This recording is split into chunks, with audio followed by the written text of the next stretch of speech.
السلام علیکم dear brother sisters and family member, it's me Abdul Wahab with new episode. دوستو، doctor Michael H Hart American scholar تھے۔ ان کو اپنی کتاب دی 100 لکھنے میں تقریباً 28 سال کا عرصہ لگا۔ 1978 میں انہوں نے یہ کتاب لکھی۔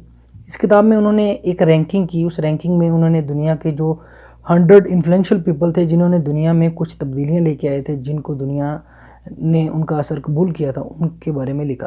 انہوں نے سب سے پہلے نبی کریم صلی اللہ علیہ وسلم کا نام اس کتاب میں نمبر 1 پہ لکھا۔ وہ خود عیسائی تھے۔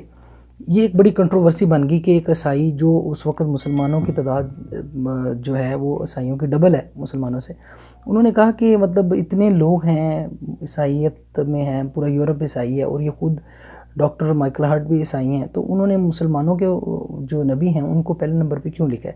تو یہ ایک بڑی کنٹروورسی بن گئی۔ جب انہوں نے کتاب لکھی، اس کی رونمائی شروع ہوئی تو ڈائس پہ آئے تو بڑا شور تھا۔ اس شور میں لوگ ہوٹنگ کر رہے تھے کہ ان کی بات جو ہے وہ سنائی نہ دے، تو انہوں نے بات کو شروع کرنے کے لیے انہوں نے آ کے بولنا شروع کیا۔ ڈاکٹر مائیکل ہارٹ جب ڈائس پہ آئے تو لوگوں نے بہت زیادہ شور مچانا شروع کر دیا اور ہوٹنگ شروع کر دی تاکہ وہ اپنی بات کمپلیٹ نہ کر سکیں، کیونکہ تب اس وقت میں بہت کنٹروورسیز تھیں۔ تو وہ آئے، انہوں نے بولنا شروع کیا۔ انہوں نے کہا ایک شخص کھڑا ہوتا ہے مکہ کی پہاڑی میں، وہ کہتا ہے میں نبی ہوں، میرا نام محمد ہے صلی اللہ علیہ وسلم، میں تمہارے درمیان اس لیے بھیجا گیا ہوں کہ تمہاری اصلاح کر سکوں، تمہاری عادات بدل سکوں اور تمہاری تربیت کر سکوں۔ تو اس وقت صرف 4 لوگ ان پہ ایمان لے کے آئے، ان میں سے ایک ان کی بیوی، ایک ان کے دوست اور 2 بچے تھے۔ لیکن وقت گزرتا گیا 1400 سال گزر گئے۔ آج بھی ان کے فالورز جو ہیں وہ 1.5 ارب سے زیادہ ہیں، اور لوگ آئے دن ان کی تعلیمات پہ عمل کر رہے ہیں اور اس دائرہ اسلام میں داخل ہو رہے ہیں۔ اگر یہ جھوٹ ہوتا تو ایک جھوٹ 1400 سال تک سفر نہیں کر سکتا، اور ایک جھوٹ 1400 سال کے بعد 1.5 ارب لوگ اس جھوٹ کو کیسے مان لیں؟ لیکن یہ ایک حقیقت ہے، یہ ایک سچائی ہے کہ ان کا وجود دنیا کے لیے ایک ایسی مشعل راہ تھی۔ انہوں نے نہ کسی وسائل اور نہ اتنی ایڈوانسمنٹ، کچھ بھی نہیں تھا، لوگ جہالت میں گھرے ہوئے تھے۔ اس کے باوجود جب وہ دنیا میں آئے، انہوں نے آ کے ایک دم سے دنیا کو چینج کر دیا۔